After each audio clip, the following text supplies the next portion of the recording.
22ª FENARROZ, Multifeira do Agronegócio, um dos maiores eventos da América Latina, e vem trazendo o que há de mais moderno para o setor agrícola, com informações, tecnologia e inovação.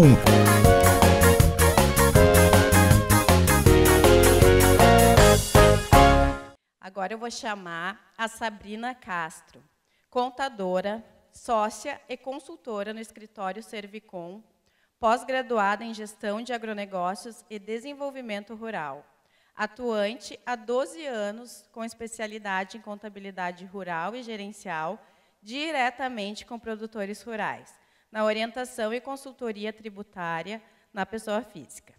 Bem-vinda, Sabrina. Boa tarde a todos e a todas. Mais uma vez agradeço o convite das meninas para fazer parte desse evento, né, o segundo seminário da Mulher no Agronegócio. Então, fazer parte desse evento para nós também, como mulheres, representa muito no campo do agronegócio, porque quando se fala no agro, às vezes pensa, é muito masculino a parte do agronegócio, mas as pessoas que estão inseridas, tanto como produtoras rurais, tanto como na parte de prestação de serviços, como é a nossa, não importa, né, o gênero da pessoa, importa sim a capacidade de exercer aquela função. Então, por isso a gente até preza mais essa parte do evento das mulheres no agro, né? Então, a apresentação, as gurias já falaram um pouco, né? Eu sou contadora e sócia no escritório. Pode passar? Em 2007, então, eu me formei no técnico em contabilidade, né, na Escola Diva aqui da cidade. Em 2010, eu ingressei no escritório Servicom como assistente contábil. Em 2017, eu concluí, então, o curso de Ciências Contábeis pela UBRA, daqui de Cachoeira, onde também, no mesmo ano, eu consegui passar na prova do conselho do registro de contabilidade, né, que nem a advogado tem a prova do registro do conselho, também o contador precisa fazer essa prova para poder tirar o registro no Conselho Federal. Em 2018, então, eu passei sócia e consultora no escritório. Depois vou falar mais um pouquinho dessa parte. Em 2019, terminei uma pós-graduação em Gestão de Agronegócios no Polo de Santa Cruz, na Universidade do Centro Claretiano. E em 2021, eu concluí a pós-graduação em Gestão e Desenvolvimento Rural na UERGS, onde a Fecha aí foi nossa professora.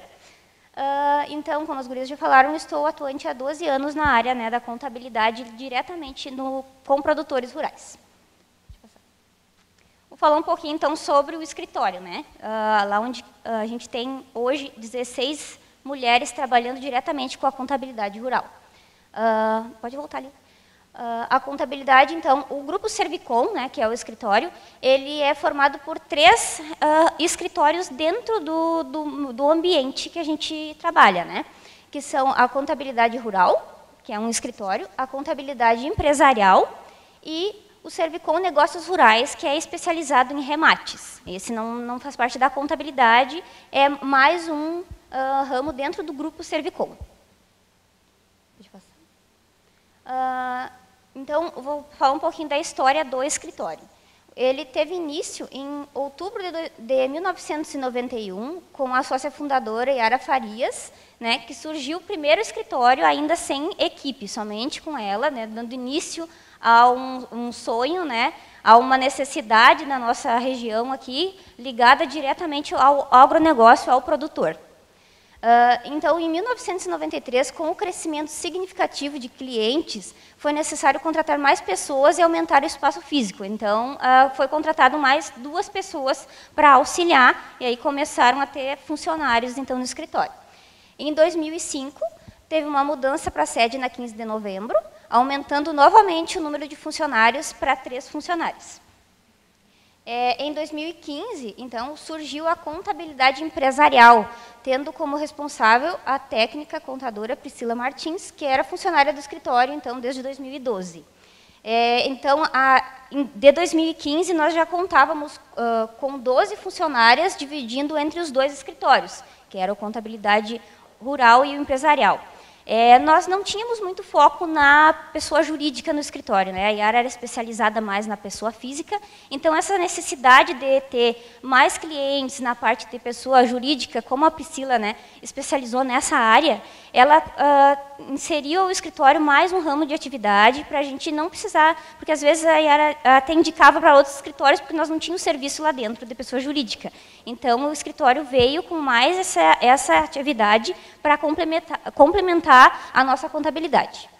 Em 2016, então, surgiu o Servicom Negócios Rurais, né, da Yara, juntamente com a experiência do zootecnista Francisco Bidoni, responsável técnico do escritório, estruturar um serviço especializado em remates de gado geral e ovinos, feiras e exposições. Então, esse escritório é voltado diretamente para feiras, remates, não está juntamente com a contabilidade. Em 2018, então, foi quando eu integrei de sócia, né, no escritório, trazendo mais a parte de contabilidade gerencial para os produtores, que até então era um serviço que a gente terceirizava, né? A gente também indicava um escritório parceiro nosso, que era de Pelotas, nós tínhamos clientes que faziam lá, então veio a necessidade também, por que não fazer aqui, né? O serviço que a gente mandava para lá, para outro escritório fazer, alguns clientes até desistiram de fazer por lá e acabaram não fazendo, e a gente sentia essa necessidade aqui dentro do escritório. Então, em dezembro de 2020, o escritório mudou para a sede atual, né, na rua Senador Pinheiro Machado, com salas exclusivas para atendimento, sala de reuniões e estacionamento privativo. Antes, no outro escritório, a gente tinha salas que teve até 8 pessoas dentro da sala, né, porque não tinha nem como atender o cliente assim específico por setor, às vezes tinha que estar se deslocando de uma sala para outra, porque o escritório aumentou muito de tamanho, então a gente já pensava, a gente ficou 2 anos tentando se mudar para algum lugar, mudava o foco, então hoje a gente está na sede atual, com as salas individuais. Pode voltar ali um pouquinho. Em outubro de 2021, então, o escritório completou 30 anos. Então, até hoje, tem 16 mulheres que integram o Grupo Servicom, né? São 16 colaboradoras, incluindo as sócias também. Pode passar. Então, o Servicom Contabilidade Rural, ele é composto por 2 sócias e 10 colaboradoras, o Servicom Empresarial, 2 sócias e 3 colaboradoras, e o Servicom Negócios Rurais, onde tem 3 sócios e a gente empresta as colaboradoras nos dias de eventos, né, da contabilidade. Pode passar.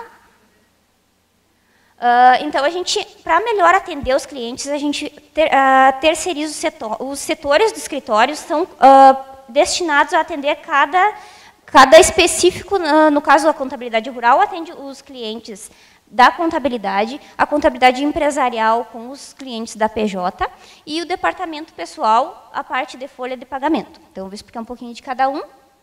A contabilidade rural atende diretamente produtores rurais na pessoa física, onde a gente faz os livro-caixas, fiscal, digital e gerencial, emissões de notas fiscais. A contabilidade empresarial, então, ela atende empresas, produtor rural, pessoa jurídica, profissionais liberais, indústrias, comércio de diferentes regimes de tributação. Então, essas são a parte da contabilidade em si. O departamento pessoal, que cuida da folha de pagamento, admissões e rescisões dos empregados rurais, domésticas, profissionais liberais, prezando sempre a legislação vigente, né? E acordos coletivos e dissídios dos sindicatos, o que a gente mais preza é evitar as ações trabalhistas. Então, cuidando bem essa parte sempre em todos os setores, né? Não só neste. Pode passar. O departamento fundiário, então, cadastro no INCRA, ITR, emissão de CCIR, defesas de ITR, junto à Prefeitura e Receita Federal. Temos também o departamento jurídico, onde faz a assessoria em contratos, ações trabalhistas, e também o jurídico do escritório. O departamento financeiro, onde é feitas as cobranças, pagamentos, recebimentos, cuidado com vencimentos de guias, atualizar os produtores, onde está vencendo alguma guia, enviar para eles. O departamento administrativo, onde fica o arquivo de documentos, contratos, serviço interno, resumos de produtores e apresentação na prefeitura. Pode passar. Então, vou falar um pouquinho sobre a contabilidade no agronegócio, né? Como a contabilidade pode auxiliar o produtor rural no agro. O objetivo, então, como qualquer contabilidade, é proteger o patrimônio da empresa, né? Seja produtor rural ou PJ, a contabilidade ela preza por proteger o patrimônio, e num sistema sempre preventivo, para que evite multas e auxiliar de melhor forma a tributação, diminuindo a carga tributária, né? De acordo com a legislação vigente. Então, vou falar um pouco do livro Caixa da Atividade Rural, né? Como isso pode auxiliar os produtores. O livro Caixa, então, ele é o fiscal, que é para imposto de renda, né? Que é o básico que eu acho que todo produtor que precisa fazer a declaração conhece. Ele é para fins de imposto de renda diretamente. Quais são as obrigatoriedades do livro Caixa? Para aquele produtor que não tem outra renda, é R$ 142.798,50. Que o produtor seria obrigado a emitir, né, fazer o livro caixa normal, o fiscal, que é para o imposto de renda. Então, a partir de 56 mil, se ele tiver obrigado por outro motivo. No caso, a pessoa trabalha em algum estabelecimento, tem carteira assinada, tem outra renda, mas ele tem também um talão de produtor com o pai, com a família, e sai algumas notas no nome dele. Então, ele vai precisar declarar as duas formas, né? Então, se aquela atividade rural dele ultrapassar os 56 mil, ele já tem a obrigatoriedade de fazer o livro caixa. Não necessariamente que ele estaria obrigado se tivesse somente atividade rural. Por ter duas atividades, ele está obrigado. Mais adiante eu vou chegar nessa parte. Então, a tributação da atividade rural na pessoa física. O regime de apuração de todas as operações da atividade rural é por regime de caixa, é na hora do pagamento. O que o produtor, às vezes, tem dúvidas, né? Se vai entrar na data de emissão da nota, se vai entrar na data do pagamento, como que o produtor pode se organizar com isso daí. Então, sempre é por regime de caixa. Exceções à regra. Investimentos financiados por instituições financeiras. Quando o produtor vem, por exemplo, na Fenarroz, compra um trator, uma máquina financiada. Ele vai precisar declarar, no caso, a máquina. Se ele comprou, no caso de uma loja específica, e financiou por um banco, ele vai lançar naquele ano ali, mesmo que ele não desembolsou, por isso que é uma exceção à regra. Ele não desembolsou todo o valor, porém ele investiu com financiamento. Então, lá na declaração do imposto de renda vai ser lançada somente a dívida que ele tiver, e o investimento é lançado todo na data da compra, na emissão da nota, porque o produtor não está devendo para a empresa, ele está devendo para o banco. Então, nessa situação, é lançado uma exceção à regra, né? Então, adiantamentos recebidos para entrega futura de produtos. O que acontece? O produtor ele faz um contrato para entrega futura de produtos que ele ainda não colheu, vai colher no ano posterior. E ele recebe esse valor adiantado. Por exemplo, ele recebeu esse valor em outubro. Isso é um crédito que ele tem com a empresa. Esse crédito ele não vai ser lançado como receita, ele vai ser lançado somente quando faturar o produto. Porque tem empresas também, cooperativas, que cobram até uma multa se o produtor não entregar aquele produto na data que estava para cumprir no contrato, né? Então, ele terá que lançar somente quando realmente efetivar a venda, a entrega do produto. Pode passar? A contabilidade gerencial, que daí ela não é para o imposto de renda, é uma contabilidade que pode ser feita juntamente, porém, ela é feita de forma diferente na forma de tributação. Não se tributa a gerencial, é somente para fins de gerenciamento do produtor, né? A gestão de custos e gestão financeira. Pode trazer melhores resultados econômicos e financeiros para o produtor, informações precisas e rápidas auxiliando na tomada de decisão, trazer dados separadamente por cultura ou por atividade. O que acontece? O produtor tem um livro caixa normal para o imposto de renda, ele não separa esses custos, o que é do arroz, o que é da soja, o que é do milho, o que é do trigo. Aqueles custos estão lá só para fins de caixa mesmo, nas contas que a gente fala, que é as contas gerais que a gente lança, né? Defensivos de geral, manutenção de máquinas, não tem aquela coisa específica do gerenciamento do custo de cada cultura. Pode passar. Então, com a contabilidade gerencial, tem um resultado por hectare, por sacos ou por quilos, dependendo como o produtor precisa dessa informação, né? Os custos são detalhados conforme a necessidade do produtor, Por exemplo, eu tenho um produtor que tem vários maquinários e ele quer saber qual maquinário está gastando mais. Se eu estiver lançando numa conta geral ali, eu não tenho controle disso, não sei para qual máquina utilizou aquilo ali, daqui a pouco ele está com um trator que está dando mais manutenção para ele podia estar até fazendo uma troca daquele maquinário, né? Podia comprar um novo pelo valor que ele está investindo em manutenção do mesmo. Né? Qual maquinário está gastando mais? Eu não tenho como mensurar isso se eu não fizer um controle gerencial desses custos. Que tipo de insumo foi utilizado em maior quantidade? A gente costuma, né, usar defensivos agrícolas, mas o produtor, às vezes, ele precisa saber quanto eu usei em herbicida, quanto eu usei em fungicida, separadamente. Então, na contabilidade normal, a gente não consegue mensurar esses custos separados. Então, tudo depende da necessidade daquele produtor. Eu não preciso dessa informação, eu tenho esse controle em casa, eu consigo fazer, porque tem uns que fazem o seu próprio custo, né? Consegue mensurar esses custos. Pode passar? O resultado, então, ele é por safra e não por ano. O que acontece no livro caixa, né, do imposto de renda? Ele pode apresentar um lucro ou prejuízo abrangendo 2 safras, que é o ano calendário, no caso, o que passou, ano 2021. Pegou a safra que colheu 2021 e pegou os custos da próxima safra agora, que são adquiridos, né, no final do ano, para a safra que colhe em 22. Então, não tem como, chega no imposto de renda do produtor, mas eu não fiquei, esse ano foi prejuízo, como é que eu estou com tanto lucro assim?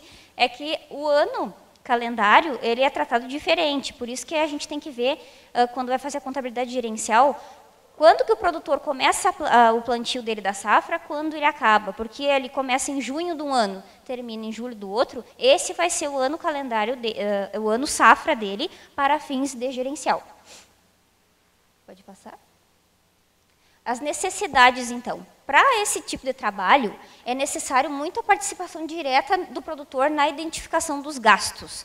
Porque o produtor pode, no caso, se tu vai fazer no escritório, né, se não tem alguém que faça esse trabalho para ti, teria que identificar as notas para saber para qual custo foi, se foi para o arroz, se foi para a soja, comprei adubo, esse maquinário aqui, eu quero fazer o custo por hora máquina. Eu vou ter que saber, né, ter meus funcionários aptos a anotar os horários que começaram a certo trabalho, eu comecei o plantio tal hora, finalizei tal hora. Então, precisa muito de terceiros também, tanto da parte do produtor como os funcionários, dependendo do foco que ele precisa. Então, para que foi utilizado cada insumo, né? Qual a cultura, qual safra, qual maquinário? Anotações que auxiliem nos resultados. Então, o produtor ele tem que participar diretamente. Não tem como tu fazer um controle gerencial sem o auxílio do produtor. Ou se a pessoa tem uma pessoa dentro do estabelecimento para fazer esse trabalho, consegue. Porém, se não tiver, se vai terceirizar o serviço, vai ter que identificar os custos, né, conforme a necessidade. Pagamentos sem recibos. Porque, às vezes, eu tive pagamentos que eu não tenho como comprovar, mas para o gerencial aquilo precisa. Por quê? Porque aquilo foi um gasto. Se eu estou mensurando o custo por hectare, por saco, aquele valor, por menor que seja, ele vai fazer diferença no resultado. A área arrendada, a área própria, sempre tem que fazer esse fechamento no final da safra, porque, às vezes, eu arrendei 10 hectares a mais do vizinho ali esse ano, isso já vai influenciar no custo por hectare, né? E os estoques de grãos, então, o produtor não comercializou todos os grãos, só esses grãos vão ter que ser apurados ao final do período para ver, né, o custo médio de venda e o que isso equivaleu para constar também no cálculo do custo, porque se ficar de fora esses estoques de grãos, eles vão influenciar na contabilização depois do estoque. Então, os insumos também, às vezes o produtor, esse ano mesmo, eu viu que bastante gente sobrou insumos, né, não utilizou todo o insumo. Então, se ele disse, esse insumo aqui era do arroz da safra 21, 22, sobrou, a gente vai retirar daquele estoque e colocar para a safra 22, 23 para apurar o custo lá, porque senão esse custo vai prevalecer todo numa safra concentrado, né? Uma análise periódica, então, dos relatórios para melhor acompanhamento. Identificação de gastos e receitas faltantes. Isso auxilia até no fiscal também, porque às vezes tu apresenta para o produtor aquele resultado e ele vê, não, mas está faltando coisa, não era só isso. Então, isso aí vai ajudar até no fiscal depois, né, na hora do imposto de renda, para não ter um lucro muito grande, às vezes tem faltando documentos, faltando notas, né? E aí é fácil de identificar. Pode passar? O resultado, então, da contabilidade gerencial. Eu consigo mensurar a área plantada, a produção por sacos ou quilos, produtividades, sacos por hectare, o custo por hectare, né, em reais, o custo por saco, o preço médio de venda e o resultado por saco ou por hectare. Depende do produtor. Não, eu quero saber meu custo por saco, eu quero saber meu custo por hectare. Isso fica fácil de mensurar tendo esses resultados em mãos. Porque o que é que acontece? Às vezes o produtor está reclamando do custo do arroz. Está muito caro o custo do arroz, mas tu sabe quanto custou para plantar? Tu sabe quanto deu o teu custo por saco? Às vezes eles têm uma imagem por ter mais de uma cultura junto e não conseguem ter esse resultado na mão, né? Então, se eles fizerem esse tipo de controle, fica mais fácil a identificação dos custos. Pode passar? Então, o livro caixa digital do produtor rural, né? Ele começou em 2019, a obrigatoriedade em 7 milhões e 200 para os produtores. Então, o livro caixa digital hoje, ele está obrigado para 2022, 4 milhões e 800 até então, a Receita não trouxe nenhuma normativa que mude esse valor. A princípio, vai ser 4 milhões e 800 para o ano 2022. O que aconteceu? Em 2019, como era 7 milhões e 200, já tinha uma tabela que ia baixar para 3 milhões e 600 no ano 2020. Porém, eles mudaram de ideia e deixaram os 4.800. E, posteriormente, ia baixar para 13.600. Só que, como os envios tiveram muitos erros, produtores que não enviaram, e com a pandemia também, que entrou no meio desse período, eles manteram os 4.800, até porque para as pessoas e até mesmo os sistemas, né, estarem aptos a atender o livro caixa digital. O que ele é diferenciado? Porque tem um cuidado muito maior, né? Ele tem que ter conciliação bancária com cadastro das contas bancárias, onde o produtor, se ele usa aquela conta, a mesma conta da fazenda, para contas particulares, ele acaba misturando o físico dele com o negócio, né? Então, o que a gente está orientando os produtores? A ter uma conta direto para a atividade, para a fazenda. Tentar não misturar as contas pessoais, porque até na hora de fazer a contabilidade dificulta para nós, né? A gente vai ter que estar incomodando eles, perguntando o que é esse valor aqui, tu não me trouxe a nota desse valor. Às vezes tem bancos que tem como identificar, tem uns que não tem. A gente vai ter que chamar a pessoa e ver do que é aquele valor ali, porque aquilo pode ser uma despesa particular, mas também pode ser uma despesa dedutível, né, do livro caixa. Então, a gente tenta fazer esse controle. Cadastro dos imóveis rurais, NIRF da área utilizada, proprietários e parceiros. O que a gente tem que cuidar aqui? O NIRF da área utilizada, eu arrendo terra, né? E a terra é arrendada, no caso, não é minha. Então, eu vou colocar lá arrendamento. Só que eu vou ter que informar de quem é essa terra. Né? Aí já vem a ligação lá com o imposto de renda para não dar inconsistência de informações. Cadastro de fornecedores, né, da onde eu comprei, se é um prestador de serviço, vai o CPF ali, o nome da pessoa, CPF, tudo no cadastro. Então, o que tem que cuidar, a pessoa lá não sei se vai declarar, mas eu estou fazendo certo aqui, estou declarando. Né? A gente também tem esse cuidado de perguntar para as pessoas os recibos, principalmente de pessoa física, né, que fazem. Então, o lançamento é feito e é cadastrado como fornecedor. O cadastro do contador responsável, também no livro caixa digital é obrigatório o cadastro. Pode passar? Os valores em espécie, então, isso aí é uma parte muito importante, porque valores em espécie maior do que 30 mil reais é o obrigatório envio da DME, que é uma declaração de operações liquidadas com moeda em espécie.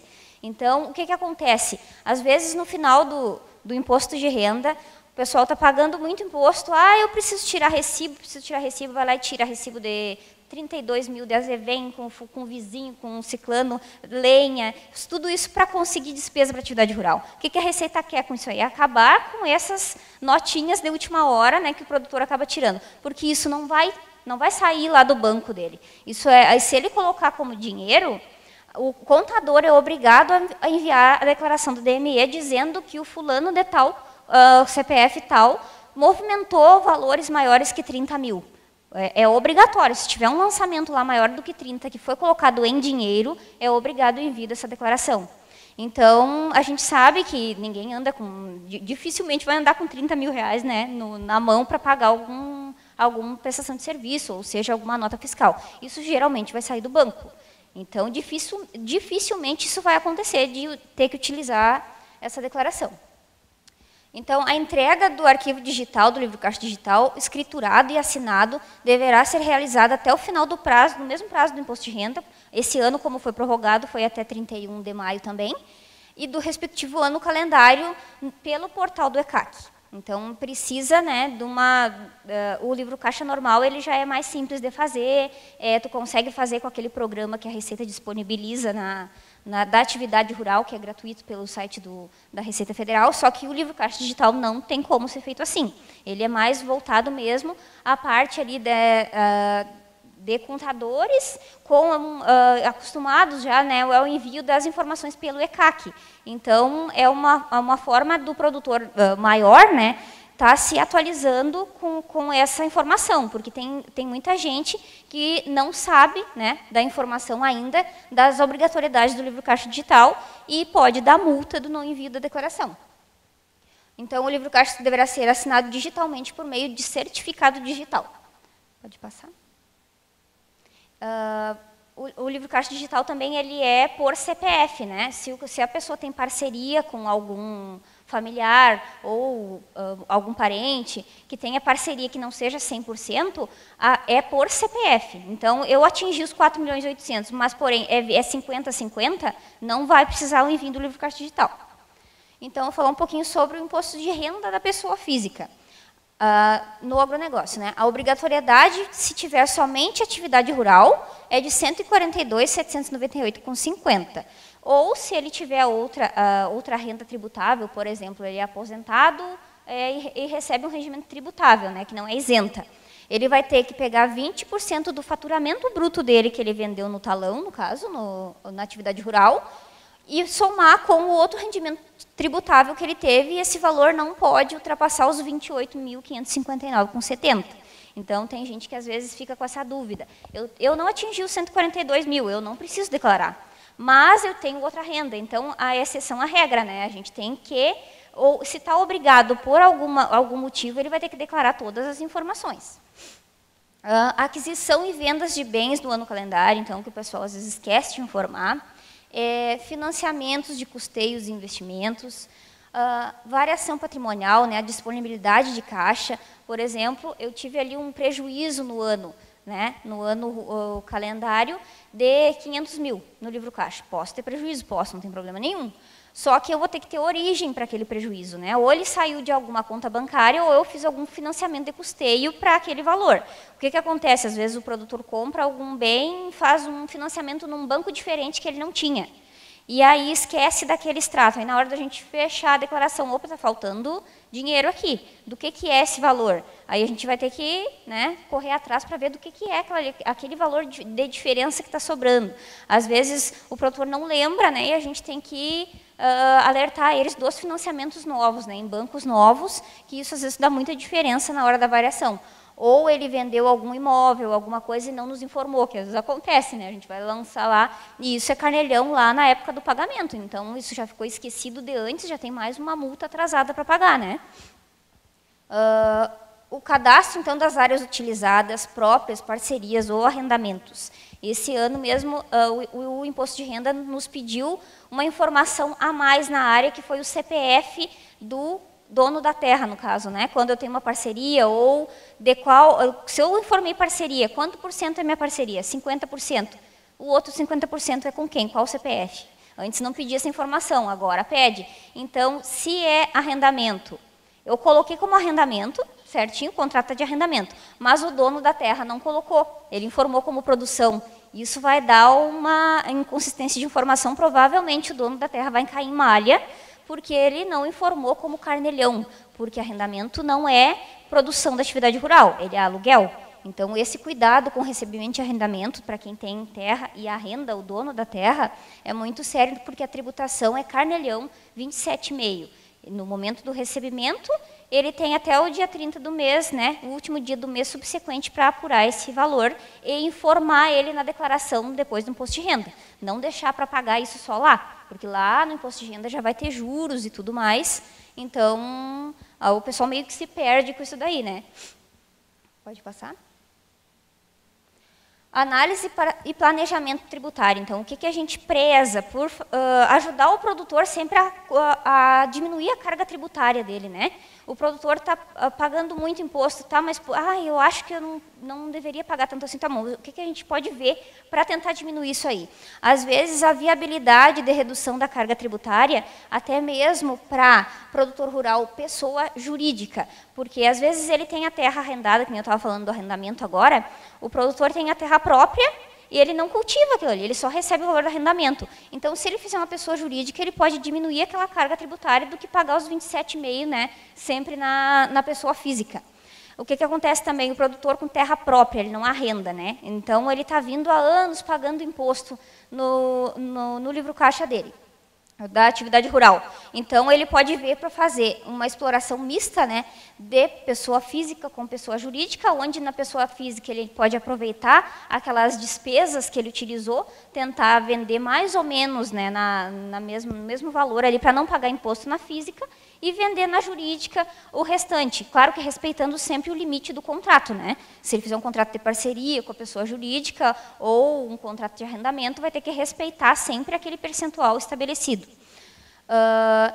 Também tem a proteção patrimonial e sucessória na pessoa jurídica, né? O produtor pode vir a fazer ou arrendar aquela terra, colocar na pessoa jurídica para poder passar a terra para a física utilizar.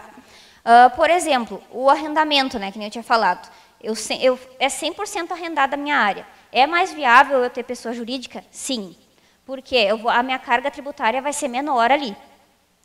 O produtor rural com terra própria, que nem eu tinha falado, pode fazer uma mista de pessoa física com pessoa jurídica, para aproveitar os custos, né, de produção, porque na jurídica não aproveitaria. Pode passar? O ITR, então, a atualização dos dados do imóvel cadastrado no Sistema Nacional de Cadastro do Imóvel Rural do INCRA, né, sempre fazer cuidado com a atualização. Áreas de preservação permanente, reserva legal, de acordo com o CAR, né, se a pessoa não apresentar o CAR e querer colocar aquela terra sem comprovação, pode vir a dar notificação, né, da prefeitura também, e o valor da terra nua de acordo com o preço do mercado do imóvel. O que acontece? Às vezes o pessoal está declarando com um valor muito abaixo, a prefeitura está notificando, as prefeituras estão notificando pelo valor muito baixo da terra nua. Porque na declaração do imposto de renda, tu não pode atualizar o valor da terra, nem de um imóvel, como carros mesmo, que agora o pessoal às vezes pergunta, a tabela FIP subiu, posso atualizar o meu valor do carro na declaração? Não pode. O valor da declaração do imposto de renda, ele é o valor de aquisição. Já no ITR, não. No ITR eu consigo atualizar o valor da terra conforme até a utilização dela, né? Eu mudei a utilização, vai mudar os valores também no ITR. Defesas de ITR junto à Prefeitura, né, a Receita Federal, a gente também tem um cuidado com esse trabalho. Às vezes chega até clientes que nem são do escritório lá nos procurando para fazer esse serviço, né? Pode passar? Então, acho que era isso, né, um pouco de uma pincelada na contabilidade em si, o que a contabilidade pode auxiliar, né, os produtores rurais, tanto na pessoa física como na pessoa jurídica. Então, eu agradeço mais uma vez o convite das meninas, e se alguém tiver alguma pergunta ou quiser mandar um e-mail, deixei o e-mail ali para vocês, e agradeço mais uma vez pela atenção de todos. Obrigada. Alguém quer fazer alguma pergunta? Vou fazer uma pergunta. Os produtores que não me xinguem ali, tô vendo. Para ter essa receita assim certinha, que o bolo cresça lá no fim, todo ano, vocês precisam de um período de parceria entre aquela família que vocês vão atender e o escritório? Sim, o que acontece às vezes? O produtor, né, sim, teve produtores esse ano mesmo que chegaram novos no escritório, né? Daí chegaram lá com a sacola de notas lá de última hora para nós fazer o imposto de renda. Então, esse acompanhamento anual, a gente até pede para ser agora, principalmente o livro caixa digital, que tem mais minuciosos lançamentos ali, é legal que eles vá mensalmente ou de 2 em 2 meses no escritório. Não deixar para fazer lá no imposto de renda, até porque lá não tem mais nada para te fazer, né? Tu vai ter que fazer com o que tu tem de informação ali. Principalmente a parte de venda de imóveis também, Carnelhão, que nem eu falei. Isso é apurado durante o ano. E, às vezes, a pessoa não está acostumada com isso. Eu não sabia que tinha que trazer documentação agora. Então, o que a gente tenta fazer com que o pessoal se acostume a, periodicamente, procurar o contador, entendeu? Não deixar para procurar só na época do imposto de renda. Porque a gente teve clientes que, mas eu só levava no outro escritório todo ano. Quando fechava, a gente levava as coisas. É que, por mais pequeno que seja o produtor, para ele se organizar, até, eu podia ter pago uma despesa lá no final do ano que eu deixei para pagar esse ano, eu tinha dinheiro lá. Então, acabou pagando imposto naquele ano, se ele tivesse se organizado dentro do ano, né, poderia antecipar o pagamento daquelas despesas ali para não dar uma carga tributária alta, né? Então, essa construção dessa parceria... Sim, sim. Muitos novos, eles têm essa dificuldade de levar só na época do imposto de renda, entendeu?